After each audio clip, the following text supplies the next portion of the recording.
तो उनसे आपकी बात नहीं हुई फिर इस मुद्दे पर? उन्होंने जवाब नहीं दिया था। अच्छा अच्छा, नहीं हाँ। जैसे मान लो वो भी हिंदू धर्म से लग रहे हैं मुझे, नहीं नहीं, और बाद में वो चेंज हुए। तो बात यह है ना कि नया मुल्ला तो अजान बड़ा तेज तेज देता है, तो वो तो वो तो कुछ ज्यादा ही परायणता से, मतलब लगन के साथ से उसे पढ़ रहे थे और उस पर फॉलो कर रहे थे।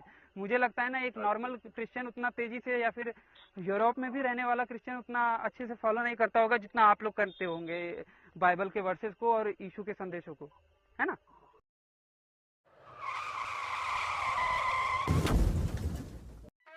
नमस्ते सभी को मित्रों, वैचारिक मंथन एक्स मसीही यूट्यूब चैनल पर मैं आपका साथी आशीष चौरसिया आप सभी का हार्दिक स्वागत एवं अभिनंदन करता हूं। मित्रों, हिंदू परिवार में पैदा हुए क्रिश्चियनिटी में कन्वर्ट होने वाले मिस्टर आदेश ईसाई जी के साथ हुई हमारी पिछली वार्तालाप तो आप लोगों ने सुनी ही होगी। अगर ना सुनी हो तो ऊपर दिख रहे आई बटन पर क्लिक करके आप हमारी पिछली बातचीत को अवश्य सुनिए। तो पेशे से बच्चों को पढ़ाने का कार्य करने वाले मसीही शिक्षक मिस्टर आदेश ईसाई जी के साथ हुई हमारी ये आगे की चर्चा आज मैं आप लोगों के समक्ष रख रहा हूँ। आप सब भी सुनिए एवं विचार कीजिए।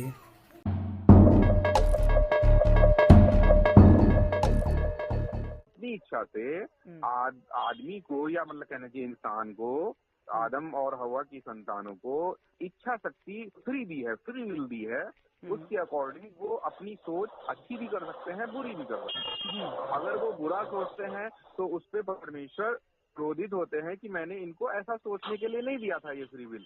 लेकिन आदमी सोचता है क्यों? क्योंकि वो अब बुरा भी कर सकता है। अब जब मेरी इच्छा शक्ति है तो मैं अच्छा भी कर सकता हूँ, बुरा भी कर सकता हूँ। तो इसमें इसका मतलब ये नहीं हुआ कि परमेश्वर का बस नहीं चल रहा है। परमेश्वर ने छोड़ा है फ्री, अब आप कुछ भी करिए, लेकिन आप अच्छा करते ये हैं नहीं वो बता खुश पाए होता कि है, कोई आप बुरा गुस्सा कब करते हैं होता वो है। नाराज होता है। जी अच्छा, बोल लीजिए जी आप बोल लीजिए। जी आप जी, बोल। मैं बोल चुका। जी बताइए आप। मैं ये कह रहा हूँ कि परमेश्वर ने फ्री विल दी है, ये बात आप जी बाइबल से मुझे बता सकते हैं? क्योंकि मैंने भी बाइबल पढ़ी है, लेकिन मैं चाहता था कि ये चीज मिले उस टाइम पे, जी जी लेकिन जी मुझे नहीं जी। मिली कि कहीं पे बताया हो कि फ्री विल दिया है। इच्छा, हाँ इच्छा शक्ति, उसके बारे में मुझे देखना पड़ेगा। नहीं ये नहीं, मैंने मैं मतलब गारंटी के साथ कह सकता हूँ आपको, जी जी जी दावे के साथ, कि भैया नहीं लिखा है। मैंने भी पढ़ा है एक बार, जब मैंने स्टार्टिंग में पढ़ा था, जब मुझे इस जी तरह के जी डाउट पता चले थे, तो मैंने बाकायदा जी पहले तो उसके उत्तर ढूंढने के लिए बाइबल को पढ़ा, तो मुझे वो चीज जी नहीं जी मिली। तो मैं ये कह रहा हूँ कि जी जो चीज नहीं है उसे आप बता रहे हैं, और जी जबकि जी जो चीज बोला गया है कि रोमन जी चैप्टर नंबर 9 रूल नंबर 18 में कि उसकी मर्जी के बगैर कुछ भी नहीं होता, उस चीज को आप जी डिनाई जी। कर रहे हैं, कह रहे हैं कि चलिए, तो वैसा अब मैं नहीं है। आपका जवाब दे चुका हूँ, लेकिन अब आप मुझे बताइए नहीं ना, जवाब कि नहीं है ये, जी क्योंकि इसमें जी जी जी कंफ्यूजन है नहीं, मेरे मेरी भाई। सोच के अनुसार नहीं, मेरी सोच के अनुसार जवाब है जो मैं जानता हूँ। इससे ज्यादा मैं नहीं जानता, भाई जी, क्योंकि मेरी इतनी नॉलेज नहीं है। बात ये है आदिल लेकिन मैं भाई, आपसे मैं अब मैं थोड़ा सा आपसे मेरा जानना मेरा चाह ये रहा क्लियर हूँ। तो करने दीजिए भाई जी। मैं ये कह रहा जी हूँ कि जी जी अगर हम बताइए। बात कर रहे हैं तो बाइबल के अकॉर्डिंग ही बात कर रहे हैं ना, और जी जी बाइबल में जी जो बातें लिखी हुई हैं उसी के बेसिस पे बात कर रहे हैं ना।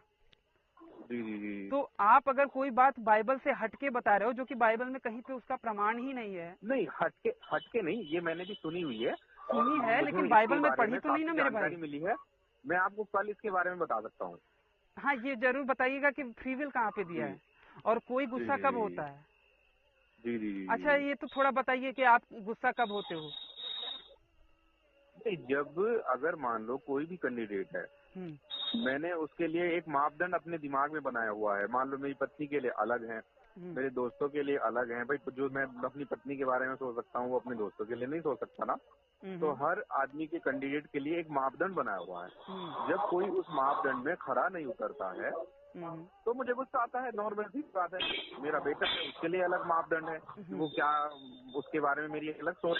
तो जाहिर सी बात है, यही है मेरा कि जो उस मापदंड में खरा नहीं उतरता, उस मापदंड में कभी कुछ गड़बड़ करता है, या मैं जो मेरी जो सोच है उसके प्रति और उस सोच से वो अलग निकलता है कहीं किसी काम में, किसी बात में, हम्म। तो मुझे गुस्सा आता है नॉर्मली।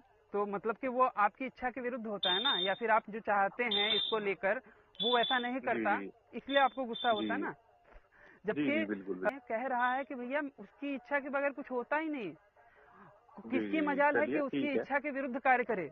तो मतलब कि जो कुछ जी, भी जी, हो जी। रहा है वो उसकी इच्छा के विरुद्ध ही मतलब उसकी इच्छा के अनुकूल ही हो रहा है ना। नहीं, जो लेकिन ये मेरी बात जो मैंने अभी फ्री विल वाली बताई उससे बहुत हद तक सिद्ध होती है, पर वो मैं कल आपको ढूंढ के बताऊंगा। लेकिन मेरी बात तो अभी ही सिद्ध हो रही है भाई के रोमन जी, नंबर जी, जी। चैप्टर नंबर 9 रूल नंबर 18 में क्या चलिए, लिखा है। नहीं नहीं, मैं समझ रहा हूँ आप जो कह रहे हैं कि एक ये बार रोमन इसको भी नंबर चेक जो कर, चैप्टर नंबर बता रहे हैं आप चैप्टर नंबर कि 9 उसको फुलफिल रूल नहीं कर नंबर रहा। 80। हाँ, उसको फुलफिल नहीं कर रहा है हाँ, ये तो बात जो 18 है। रूल नंबर में जाके एक बार थोड़ा सा आप भी चेक कीजिएगा।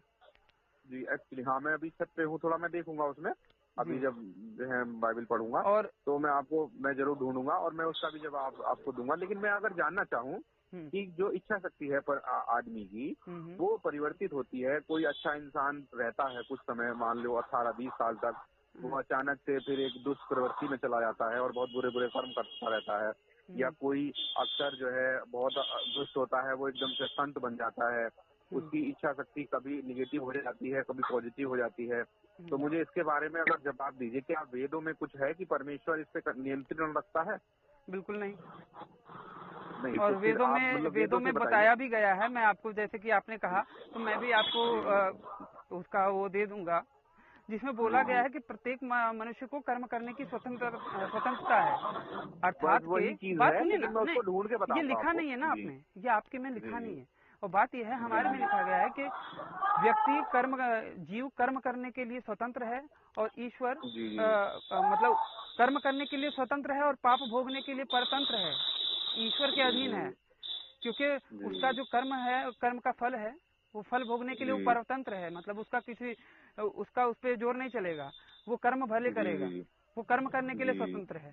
तो जी, शायद गीता में भी ये बात का कोट किया गया है। ठीक है। जी, तो जी, कहने जी, का मतलब ये, हालांकि मैं गीता के नहीं, मैं वेदों को आपको प्रमाण दूंगा अगर आप कहेंगे तो। ठीक है। तो जी, जी, उस जी, हिसाब जी। से मैंने सोचा कि बाइबल में कहीं पे लिखा है क्या, लेकिन बाइबल में नहीं लिखा है कहीं पे, मैंने पूरा पढ़ा है। नहीं, मुझे लग रहा है, मुझे एक्चुअली मैंने ये सुना है और मुझे बाइबल के वर्सेस से ही सुना है मैंने। मैं ढूंढ के बताऊंगा कल बिल्कुल आपको। 100% बताइएगा, क्योंकि मैंने तो अभी तक आज तक नहीं जी, देखा, और जो देखा उससे जी, तो जी, और दिमाग वो हो गया कि यार, जब कह रहे हैं कि उनकी इच्छा के विरुद्ध कोई कार्य नहीं होता, जो भी होता जी, है उन्हीं की जी, इच्छा के विरुद्ध होता है, मतलब उन्हीं की इच्छा से जी, होता है। तो उसमें तो जी। मैं जो नहीं, कर रहा हूँ वो भी ये तो तो उन्हीं कई के। जगह, ये तो हिंदू धार्मिक ग्रंथों में भी काफी लिखा है, परमेश्वर की इच्छा के बगैर पत्ता भी नहीं हिल सकता। जैसे कि और बहुत सारी चीजें हैं, जैसे कि जैसे जैसे मतलब तमाम चीजें लिखी हैं। कहाँ पे लिखा है? नहीं, मैं एक्चुअली सुना है मैंने काफी, लेकिन मैंने इसका सुना है, सर्च नहीं किया एक्चुअली। मैं लिखा आप पढ़ा काफी भी नहीं आप है, देखा भी, नहीं नहीं, मतलब मैं सुना जानता है। हूँ, ये आप आप काफी बात सुनिए। पुराने समय से जुड़े हुए हैं इन चीजों से। नहीं नहीं, मैंने मुझे तो मुझे कितना अभी साल हुआ मुश्किल बताऊं? से 1.5-2 साल से पढ़ना शुरू किया है नहीं नहीं, मुझे और कितना मैं साल बहुत हुआ? ज्यादा नहीं जानता इस विषय में। जी, प्यारे भाई, जी, जी, करीब जी, 1 साल तक मैंने बाइबल मैं क्रिश्चियनिटी से प्रभावित था। ठीक है। जी, और जी, उसके बाद जी, इस्लाम से प्रभावित था, और तब जाके मैंने अभी कुछ ही साल हुए मुझे, मैं ये वैदिक शास्त्रों का अध्ययन कर रहा हूँ। ठीक है। और वैदिक जी, मत को समझ रहा जी, हूँ। तो उस आधार पे मैं जी, कह रहा हूँ, ऐसा नहीं, ये मत समझिए कि मैं बहुत पहले से बचपन से ही सीखते चला आ रहा हूँ। इनफैक्ट के मैंने जी, आज तक कभी भी आर्य समाज का मुंह नहीं देखा है, और ना ही मैं किसी गुरुकुल के में गया हूँ, गुरुकुल का भी मुंह नहीं देखा है जी, मैंने। जी, जी, ठीक जी। है। लेकिन मैं ये बताइए, जो लेकिन किया ये है खुद बताइए, से ही जैसे मान लो। कंपैरेटिव स्टडी करके। नहीं, और जब मैंने बाइबल पढ़ी थी, पास्टर राजेश मैसी के अंडर में पढ़ी थी। किसके? पास्टर राजेश मैसी।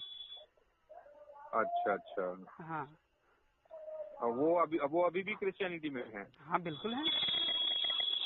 तो उनसे आपकी बात नहीं हुई फिर इस मुद्दे पर? उन्होंने जवाब नहीं दिया था।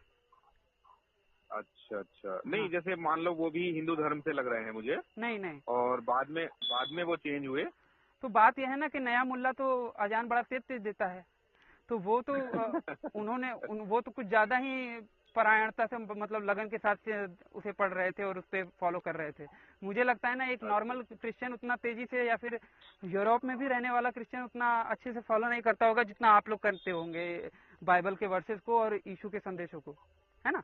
नहीं, देखिए मैं बताऊं आपको, मैंने बाइबल को खोजने की एक सकारात्मक सोच के साथ पढ़ा। ऐसा नहीं कि बिल्कुल मतलब एकदम समर्पित होके, लेकिन एक आपने भाई क्या सकारात्मक खोजा, सोच के मुझे अकॉर्डिंग समझ में पढ़ा। नहीं आता बाइबल में। जी। कैसे कि अच्छा, बाइबल अच्छा। में ही इतनी मतलब गड़बड़ बातें लिखी हैं, और आप कैसे उसको जी, उसमें क्या खोज लिया, मुझे समझ में नहीं आता कि क्या है और किस प्रकार से है। जैसे देखिए जो उत्पत्ति, नहीं देखिए एक बात बताइए, जैसे चलो हाँ एक मुद्दा ये अभी उस दिन रह गया था परसों। नहीं थोड़ा सा इसमें क्लियर कर, थोड़ा सा एक पॉइंट मेरा हाँ, है ठीक, कि ये न्यायों में लिखा है, न्यायों में जी, कि और यहोवा यहूदा के साथ रहा, इसलिए उसने पहाड़ी देश के निवासियों को निकाल दिया, परंतु तराई के निवासियों पे वह प्रबल नहीं हो पाया, क्योंकि उनके पास चेरियट्स, अब चेरियट्स को क्या कहते हैं, लोहे के रथ हिंदी में, तो लोहे के रथ थे, इसलिए वह उन्हें निकाल न सका। तो यहाँ पे वो कमजोर साबित हो रहा है जी। तो आप क्या उससे क्या समझे, किस तरह की आपको ये वर्ष मुझे भेजिए, ये जो मतलब वर्सेज है, हाँ ये आप मुझे ये नंबर व्हाट्सएप का ही है, आप हेलो करके अपने नंबर से मुझे भेजिएगा आप। और बात एक मैं इसी बात पे थोड़ा सा ये कह दूंगा, ये आपको याद ही होगा, शमूएल 1 में बोला गया है कि और शमूएल ने अपने जीवन भर शाऊल से सिर्फ भेंट न की, क्योंकि शमूएल शाऊल के लिए विलाप करता था और यहोवा शाऊल को इजराइल का राजा बनाकर पछताता था। अब यहाँ पे यहोवा पछता रहा है, मतलब गलती कर रहा है, वो पछता रहा है। और यही बात वहाँ पे भी आई है कि जल प्रलय के बाद यहोवा मन में अति खेदित हुआ, मतलब ये पछताया। जल प्रलय करने से पहले भी वो पछता रहा था कि भैया इंसानों को बना के बड़ा पछताया, और फिर जल प्रलय करने के बाद भी उसने पछताया, और उसने ये कहा कि आज अब से मैं कभी भी क्रोधित होकर मनुष्यों पे इस प्रकार का ये जलजला नहीं लाऊंगा। तो यहाँ पे वो इतना पछता रहा है, उसकी काम में इतना करेक्शन नहीं है, मतलब वो भविष्य नहीं जानता था। आपने किस प्रकार से सत्य की खोज की, मुझे समझ में नहीं आया, वो भी बाइबल से? नहीं बिल्कुल, मैं इसको बताऊंगा आपको, मैं थोड़ा सा फिर दोबारा पढ़ूंगा। एक्चुअली मैंने डीपली एक ही बार पढ़ी है, और अब आप जो मतलब भेज रहे हैं, ये मुझे वर्सेस आप भेजिएगा भाई जी। अगर आपने उत्पत्ति में ही ये पढ़ा होगा, नूह का किस्सा, कि ये जल प्रलय लाने से पहले तो ईश्वर, ये तो आप अच्छी तरह से जानते हैं ना कि ये बिल्कुल जानते हैं। और जैसे कि आपके हिसाब से नहीं पछताया इसलिए, मैं बताऊं, देखिए आप, वो पछताया इसलिए, पछताया का मतलब वो सब जानते हैं, लेकिन एक इंसान को जब उन्होंने फ्री विल दे दी, अब इंसान उल्टे कर्म करेगा, तो अब बाप ही कह देता है बेटे को क्या तुझे जन्म देके मैं पछता रहा हूँ, तुझे तो इतना नकारा निकलेगा। बाप को पता नहीं रहता ना, बाप को भविष्य के बारे में पता नहीं रहता, बाप त्रिकालदर्शी नहीं रहता। ये तो अब जैसे मान लो वो परमेश्वर है, वो तो सब जानते हैं भाई जी। लेकिन बात ये है कि अगर मैं जानता ही रहता कि ये चीज आगे चल के क्या करेगी, तो मैं पछताऊंगा क्यों? क्योंकि मैं तो जानबूझ के उसको बनाने से पहले ही मैं ये जानता था। नहीं, वो सृष्टि की फिर रचना ही नहीं करते वो। लेकिन बात यह है कि पछताना, मेरे भाई, बात यह है कि पछताना, अब एक पछताने का, बात सुनिए, बात थोड़ी सी बात सुनिए कि एक पछताने का आप कितना उसको जस्टिफाई कर सकते हैं। एक पछताना मतलब 3 जगह पे 3 प्रसंगों में पछताना आया है, और पछताने से क्या तात्पर्य उन प्रसंगों में लिया जा रहा है, ये देखिए। नहीं, पछताने का प्रसंग यही है कि जैसे मान लिया कोई आदमी है, बनाया गया है, उन्होंने फ्री विल दी है, और वो उसका नकारात्मक प्रयोग कर रहा है, तो इसका परमेश्वर को भी दुख है कि ये अच्छा भी बन सकता था अगर चाहता तो, लेकिन ये फिर गंदगी में, ये कीच में, ये उस गोबर में ही घुसता चला जा रहा है। जो ईश्वर का संदेश है उसमें इतनी भी स्पष्टता नहीं थी कि दुख कह देते, पछताना क्यों कह दिया? ये कह देते कि परमेश्वर दुखी था। ये इसके बारे में नहीं, मैं बहुत सारी चीजें जानता हूँ इसके विषय में। एक्चुअली मेरे एक मतलब यूट्यूबर है, मैं उनको बड़ा देखता हूँ, जैसे टेल द ट्रुथ याकूब। तो वो जो याकूब भाई हैं, वो जब उसका मीनिंग निकालते हैं कभी किसी वर्सेस का, तो उसका हिंदी के बाद पहले फिर अंग्रेजी में देखते हैं कि अंग्रेजी में उस शब्द के लिए क्या यूज हुआ, और फिर अंग्रेजी के बाद देखते हैं कि उसका इब्रानी में क्या यूज हुआ। तो कई बार उन शब्दों का मीनिंग इब्रानी में कुछ और निकला और इंग्लिश में वो कन्वर्ट हुआ, फिर हिंदी में बहुत अर्थ चेंज हो गया। तो मैं ये कह रहा हूँ कि ये आप अगर आप कहेंगे तो मैं लिख के दे देता हूँ, या फिर ये किस्सा आप थोड़ा बहुत भी अगर बाइबल पढ़े होंगे तो ये जानते हैं कि जो नूह का किस्सा है वो उत्पत्ति में आया है, और कहाँ पे आया है इतना तो जान सकते हैं। तो वहाँ पे अगर आप ध्यान से पढ़ेंगे, नहीं नूह के बारे में पढ़ा है, उन्होंने जहाज बनाया था, लगभग उनकी उम्र 600 आप कहानी मत बताइए भाई, मैं वो जानता हूँ, मैं तो आपको बस वो प्रसंग बता रहा हूँ, मैं ये नहीं कह रहा हूँ कि आप मुझे कहानी सुनाओ, मैं जानता हूँ प्रसंग मैंने सुना है। हाँ, तो मैं ये कह रहा हूँ, पछताया शब्द है, उस पछताए का अगर इंग्लिश में मीनिंग हो या इब्रानी में हो, यानी एक क्रिएटर को जब उसकी क्रिएशन खराब हो जाती है तो क्या उसे दुख भी नहीं हो सकता? लेकिन वो क्रिएटर परफेक्ट नहीं रहा होगा ना, इसलिए उसने ऐसा गड़बड़ किया। नहीं परफेक्ट क्रिएटर को पता नहीं तो वहाँ है जब उसने क्रिएशन को पूरी छूट दे दी, तो इसीलिए हुआ ना ये सब। अब मैं फिर से आपसे यही कहूंगा कि आप कब पछताते हो? नहीं देखिए, मैं बताऊं आपको, आप कब जैसे पछताते मान हो? लिया, नहीं वो आप छोड़िए, जैसे वेद में लिखा है कि अगर आप कहाँ पे लिखा है ये भी बताइएगा। नहीं, जैसे आप ही मुझे बता रहे थे, उसी चीज को मैं बता रहा हूँ अभी। जी बताइए। आप ही तो मुझे बता रहे थे कि भाई कर्म करना तो मनुष्य के अधीन है, परंतु फल उसके अधीन नहीं है, फल परमेश्वर के अधीन है। हाँ, तो ये नहीं लिखा है कि कर्म करेगा मनुष्य तो ईश्वर पछताएगा? नहीं, मैं अभी जो कहना चाह रहा हूँ वो आप सुन तो लीजिए। अब जैसे मान लिया किसी ने कोई खराब कर्म किया और उसके लिए उसको सजा दी गई, उसको नरक भेज दिया गया या जहाँ भी भेज दिया गया, ठीक है, तो क्या उसको परमेश्वर को, जो क्रिएटर जिसने उसे स्वर्ग में रखने के लिए, अपने संगति के रखने के लिए बनाया था, और उसे उसके कर्म के अनुसार नरक में उसको भेजना पड़ा और वो इतना कीच में गिर गया, तो क्या उसको उसमें पछतावा नहीं हुआ कि आप बताइए ये इसको मैंने किस लिए बनाया था और ये कहाँ गिर गया? क्योंकि परमेश्वर नहीं पछताएगा, क्योंकि परमेश्वर ने जब बना रहा था तभी वो त्रिकालदर्शी था भाई, वो तो सर्वज्ञानी है। नहीं, तो उसको तो पता ही था कि इसकी नियति यही है, तो ये परमेश्वर क्यों दुखी होता? अगर मैं जानता रहूं कि भैया इसकी नियति यही है, आपकी नियति क्या होने वाली है, तो मैं अगर कुछ सुनूंगा तो मैं क्यों पछताऊंगा? नहीं, उस नियति में आदमी क्या अपने कर्मों के अनुसार सुधार नहीं कर सकता? मतलब के सुधार की आवश्यकता ईश्वर को भी थी। बात यह है कि ईश्वर उसे बनाने से पछताया था।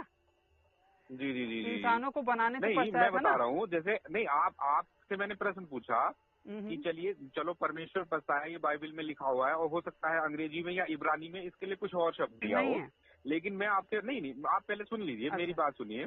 तो मैं एक प्रश्न पूछ रहा हूँ आपसे कि मान लिया जैसे सृष्टि में है ये, तो ये जैसे हम अपना कुछ, हमने गलत किया, कुछ भी पाप किया, कोई सा भी पाप, बड़े से बड़ा छोटे से छोटा हमने पाप किया, तो क्या हम ऐसा कुछ कर सकते हैं कि अपनी नियति में, अपने आने वाले दंड में कुछ सुधार कर सकते हैं? हाँ, मैंने बताया था ना कि किस प्रकार से करेंगे। अगर वो जो पाप किए हैं आपने, उससे किसी और को हानि नहीं हुई है, किसी और जीव को हानि नहीं हुई है। अगर हानि भी हुई है, तब तो आपको भोगना पड़ेगा। बात ये है, ये बात मेरी पूरी ध्यान से सुनिएगा। एक कैदी है, एक अपराधी है, उसको उसके दो दोस्त हैं। एक दोस्त उसको कह रहा है कि यार तूने कर दिया, छोड़, तेरे को जेल नहीं होगी, टेंशन मत ले और मत ऐश कर, और क्या नाम से, अब जो किया था वो किया है, अब ठीक है, लेकिन अब तेरे को जेल नहीं होगी और तू जरा सा भी चिंता मत कर और अच्छे से अपना जीवन बिता, और ऐसा है वैसा है, जो भी है बहुत अच्छे से तू जीवन बिता और कुछ भी नहीं होगा। इनफैक्ट दाऊद इब्राहिम को ही ले लीजिए, तो यही कहा जाएगा। अब दाऊद इब्राहिम तो अच्छे से अपना जीवन बिताने लगा, हर एक चीज अच्छे से करने लगा, लेकिन अगर वो पुलिस के हत्थे आएगा, जितने लोगों को उसने मारा है, क्या उसको वो दंड नहीं मिलेगा? नहीं, बात सुनिए। और एक दोस्त उसका ये भी है, एक दोस्त उसका कह भी रहा है कि तूने बहुत गलत काम किया है और भले तू लाख अच्छा काम कर, लेकिन तू अगर एक बार जो सुप्रीम पावर है ना, मतलब कि वो जो कोर्ट है उसके, या फिर जो सरकार है उसके हत्थे आ गया ना, तो तुझे सजा मिलेगी ही मिलेगी। तू लाख अब बता कि भैया मैंने बहुत अच्छा किया, बहुत वो किया, तो वो कहेंगे कि हाँ ठीक है, तूने अगर किसी का जान बचाया, किसी को डोनेट किया है, कुछ पैसा किया है, तो ठीक है, वो तो तेरे नाम में गिना जाएगा, लेकिन जो तूने पाप किया उसका सजा तुझे भुगतना पड़ेगा। ये दुनियावी नियम है और ये कर्म सिद्धांत वाला नियम है, जो कि एक्चुअल में ही सब पे लागू होता है। जी, लेकिन मैं आपको अब बात यह है कि उसको मन भावन कौन लग रहा था? उसको मन भावन लग रहा था वो जो कह रहा था कि सजा नहीं मिलेगी, और वो उसी को सच मान, बात सुनिए, वो उसी को सच मान रहा था। लेकिन जो दूसरा कह रहा था कि नहीं भैया वो तेरे को सजा मिलेगी ही, वो तो उसको मन भावन नहीं लग रहा था। वो तो उसको तो लग रहा था कि भैया ये तो गलत है, इसको नहीं मानूंगा क्योंकि इसमें फायदा नहीं है, इसमें तो पाप क्षमाई नहीं हो रहे हैं इसके पास रहने में, तो इसको न छोड़ देता हूँ, उसके साथ रहता हूँ। लेकिन जो सुप्रीम लॉ था वो उसके हिसाब से तो वो गया ना। जी, लेकिन चलिए, अब ये आप कह चुके, अब 1 मिनट मेरी सुन लीजिए आप, बस 1 मिनट केवल मैं आप कहूँगा, आप ध्यान से सुन लीजिए। जैसे मैं हूँ, मैंने व्यभिचार भी किया, मैंने तमाम तरह के पाप किए, ठीक है भैया, और अब मेरा मान लो 35-36 साल की उम्र में, 36-37 साल की उम्र में मेरा मन बदल गया, कि भाई मेरा मन ये हुआ कि मैंने जो पाप किया वो मुझे पिछले पाप दिखाई दिए, और अब मुझे वो मैं चाहे मैं जानबूझ के कर गया, उस समय एहसास भी नहीं होता था कि मैं ये पाप कर रहा हूँ। मतलब ये भी एहसास नहीं होता था मैं पाप कर रहा हूँ। हाँ, कभी जैसे महसूस होता है कि हाँ ये कुछ गलत तो है, अगर मैं पकड़ा गया कुछ गड़बड़ हो जाएगी, लेकिन कभी भी इतना स्ट्रांगली महसूस नहीं होता था कि मैं पाप कर रहा हूँ। मतलब एक ईश्वर के एंगल से या फिर ईश्वरीय एंगल से आपको या फिर धार्मिक एंगल से कभी ऐसा नहीं समझ में आया? ना कुछ महसूस नहीं मतलब होता। आप हिंदू घराने में पैदा हुए, लेकिन आपको ये नहीं पता था कि व्यभिचार गलत है या अच्छा है?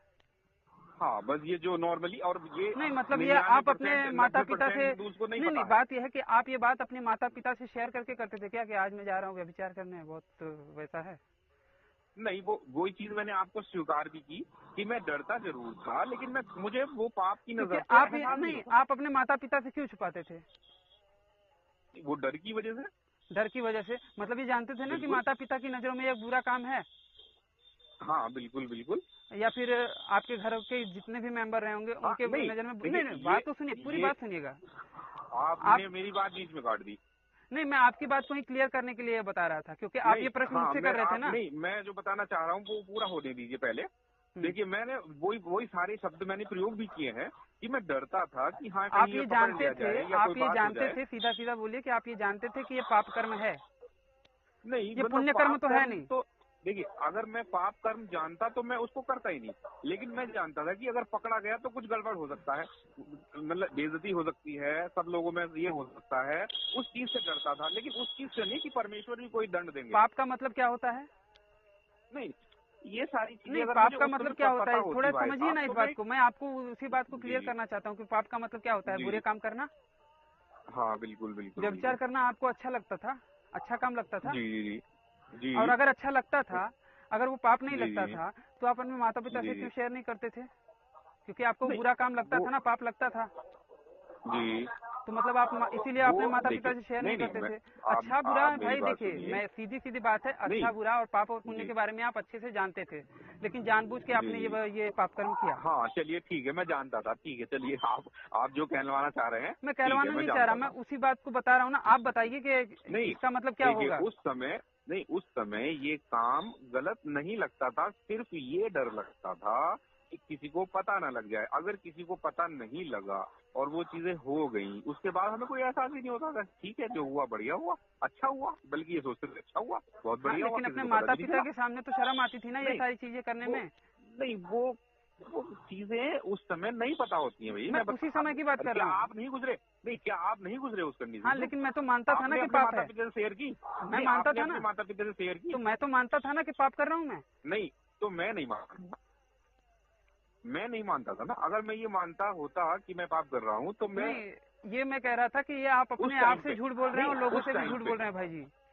नहीं, उस टाइम पे अगर मैं ये जानता होता कि मैं ये पाप कर रहा हूँ, मुझे लगता था कि ये अच्छा है, मेरे लिए अच्छा है। बल्कि आज भी लड़के लोग कहते हैं, अच्छा ठीक है, इस उम्र में तो ये सब बढ़िया है। आपको ये लगता था कि ये अच्छा है, लेकिन आप ये जानते थे कि ये इतना बुरा है कि माता पिता के सामने नहीं डिस्कस करना है। आगे बोलिए। माता पिता के सामने तो बहुत सारी चीजें नहीं शेयर हो सकती। मैं अपनी पत्नी के साथ करता हूँ, तो क्या वो अपनी माता पिता से शेयर करूंगा? आप करते हैं अपने माता पिता से शेयर?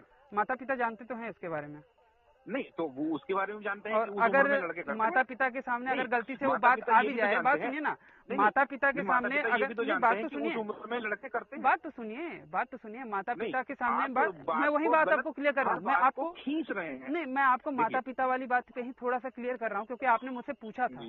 तो मैं ये कह रहा हूँ कि माता पिता को मैं बताता नहीं, ये एक मर्यादा होती है।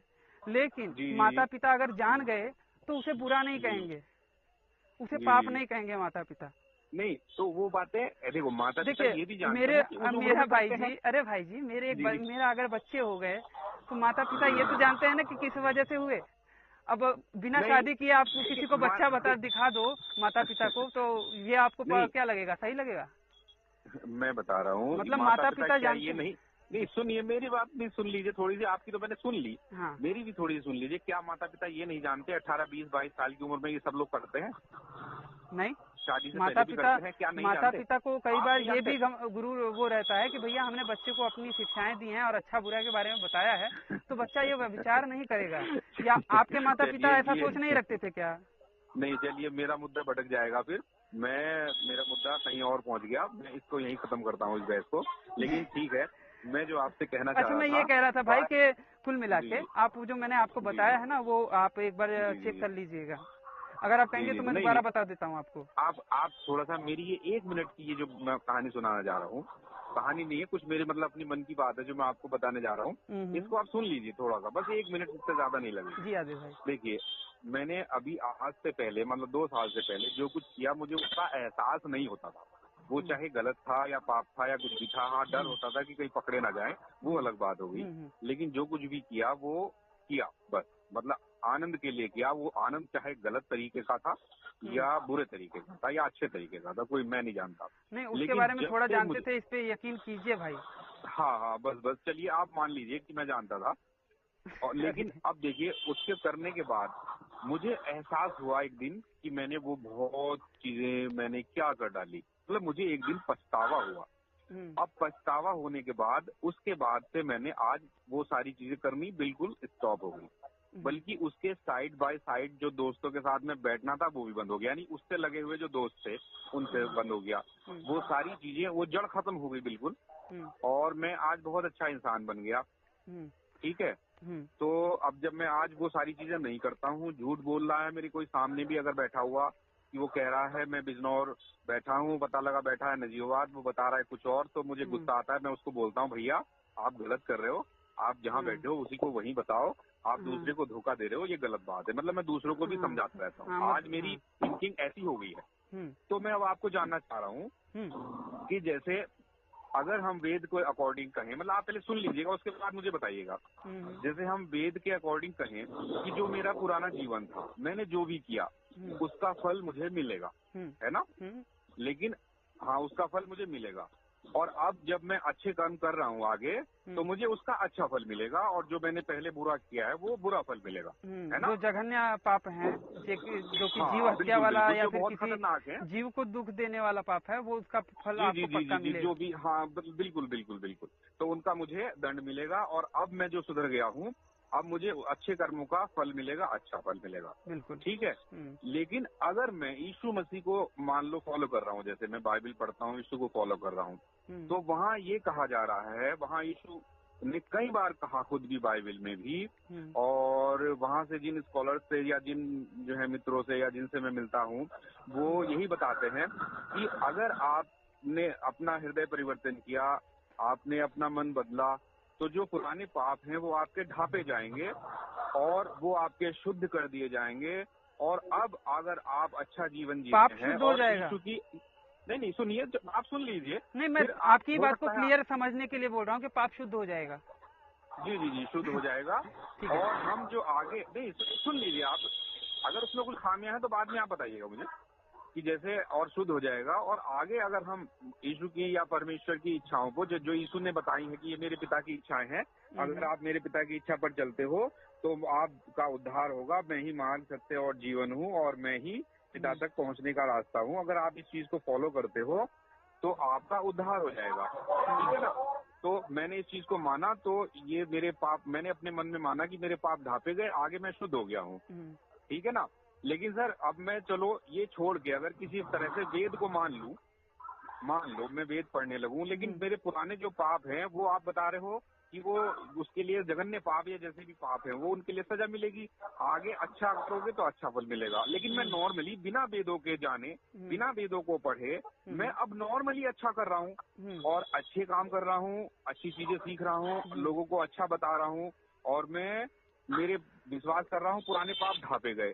तो मेरे लिए तो एक उम्मीद की किरण है यीशु, उधर मेरे लिए कोई उम्मीद की किरण नहीं।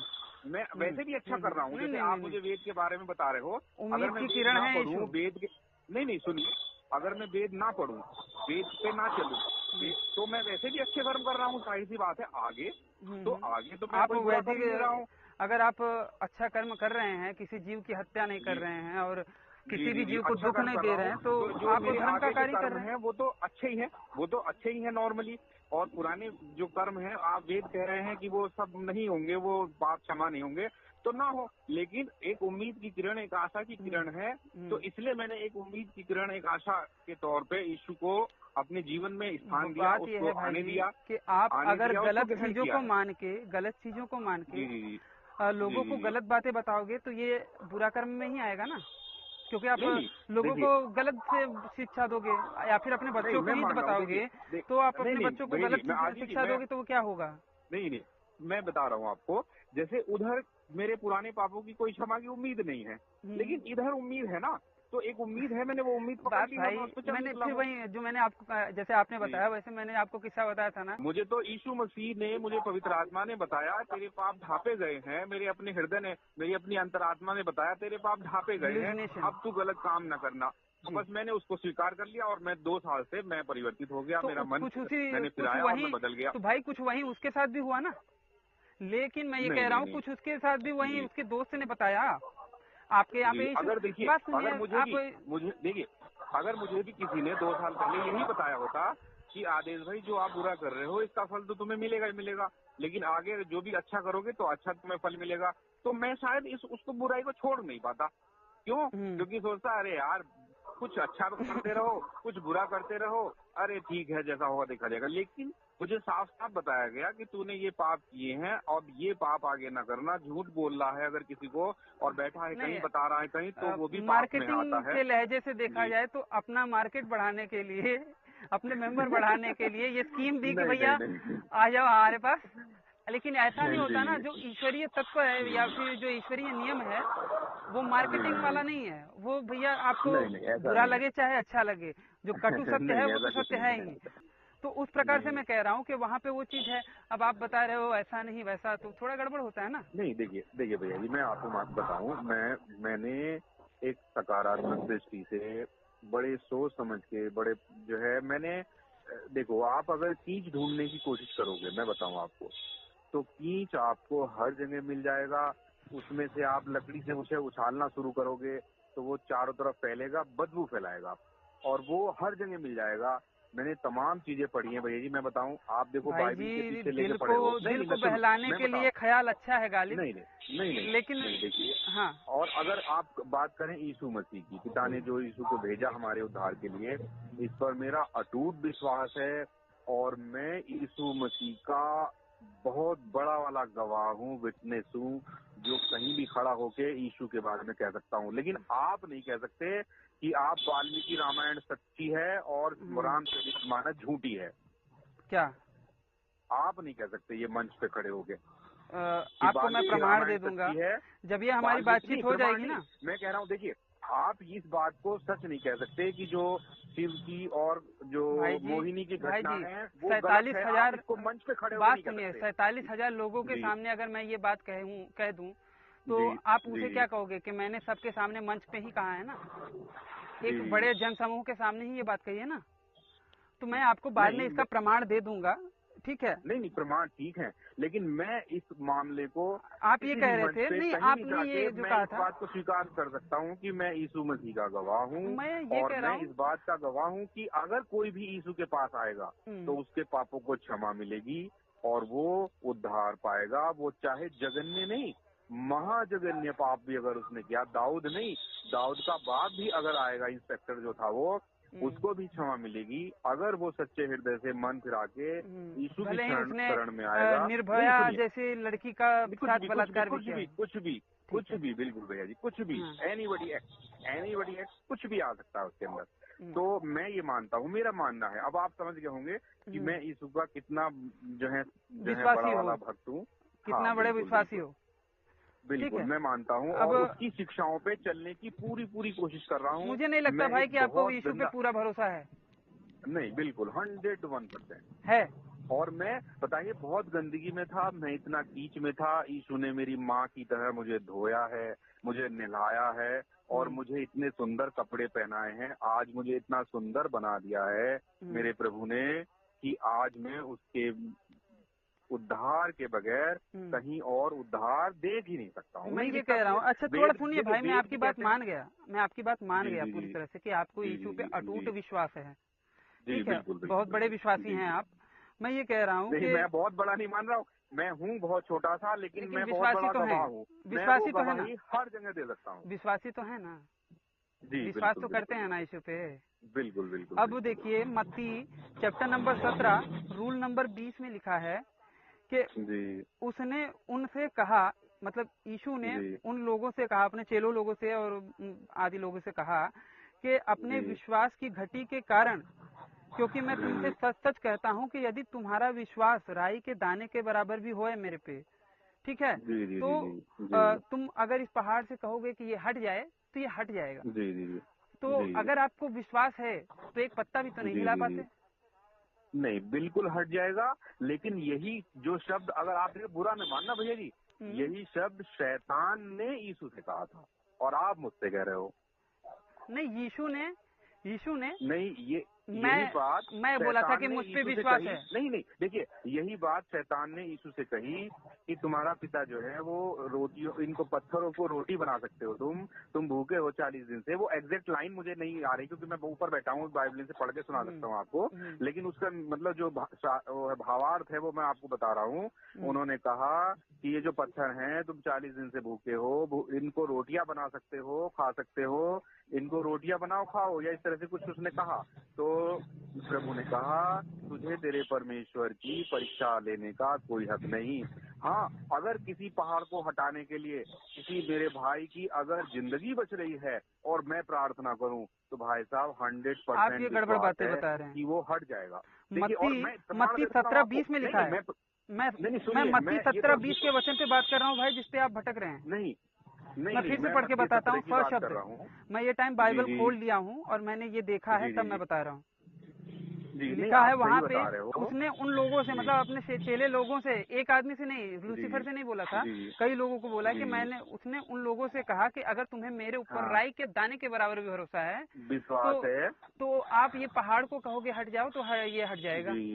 हाँ, बिल्कुल हट सीधा। जाएगा। अब लेकिन मैं ये, अगर नहीं वो हट जाएगा, मेरा विश्वास है बिल्कुल हट जाएगा। लेकिन अगर मैं ये परमेश्वर की परीक्षा करने के लिए करूं तो नहीं होगा। नहीं, मुझे हक ही नहीं है, मेरी औकात ही नहीं है परमेश्वर की परीक्षा करने की। लेकिन हाँ, बात ये है, ये औकात किसको, नहीं, ये औकात जो है, बात सुनिए, पहाड़ को हटाने की औकात की बात किसने तुमसे कही है? यीशु ने कही है। बात सुनिए, आप बात सुन नहीं रहे। यीशु ने कही है ना, यीशु ने कही है ना उन लोगों से। मैं मानता हूँ, नहीं, मैं यीशु का वचन उन लोगों के लिए है ना जो विश्वास करते हैं उस पे। नहीं, बात फिर नहीं सुन रहे। बताओ, मैं पहाड़ को हटाऊं? हाँ या ना बताइए। नहीं भैया, आदेश भैया, बात तो सुनिए। आदेश भैया, मेरी बात का जवाब दीजिए। हाँ। अगर मैं पत्ता भी हिला दूं या पहाड़ भी हटा दूं, क्या उसका किसी को फायदा हो रहा है? हाँ, हो सकता है। ही मजाक में कुछ, मतलब नहीं, बात सुनिए। आपने ये माउंटेन मैन की कहानी सुनी है जो बिहार में थे, जीतन मांझी? उनके अगर केस में अगर कोई विश्वासी जाके कह देता कि भैया भाई अगर ऐसा है तो भैया वो पहाड़ को हटा देता, कितना भला हो जाता लोगों का यार। जीतन मांझी को अपना पूरा जीवन न्यौछावर न करना पड़ता। नहीं, ऐसा काम मेरे जीवन में हुआ है भाई। आपको बताऊं आजीज जी, मैं बताऊं आपको, ये है मेरे जीवन में, मेरे ऐसा काम हुआ है। मेरी एक भाभी जी हैं, मेरे पड़ोस में रहती हैं, उनको भाई जी नहीं, मैं बताऊं, किसी का फोन आ रहा है, मैं आपसे बाद में बात करता हूँ, कल बात होगी। ये देख रहे हैं फोन बज रहा है। उदाहरण आपको जरूर दूंगा। मेरे भाई, एक आदमी का कैंसर हम लोगों की प्रार्थना से ठीक हुआ है और उसका प्रमाण है, बिल्कुल साक्षात प्रमाण। नहीं, उसके ऊपर हम कल बात कर लेंगे भाई, मेरा फोन आ गया। जी, बिल्कुल। मगर इस बात को आप याद रखिएगा, वो कैंसर वाली बात नहीं, ठीक है। और उस पर थोड़ा सा हम इस पे भी बाद में क्लियर करेंगे, बातचीत करेंगे। और थोड़ा सा आप वो चेक कीजिएगा एक बार बाइबल में, ठीक है? मुझे व्हाट्सएप भेज दीजिएगा। नहीं, ये नूह का किस्सा तो आपको पता है ना, तो उसमें देख लीजिएगा कि परमेश्वर पछताता है कि नहीं, ठीक है? अच्छा, उसके बारे में मैं जानकारी करूंगा। चलिए भाई, नमस्ते। ठीक है, ओके साहब, नमस्ते, शुभ रात्रि।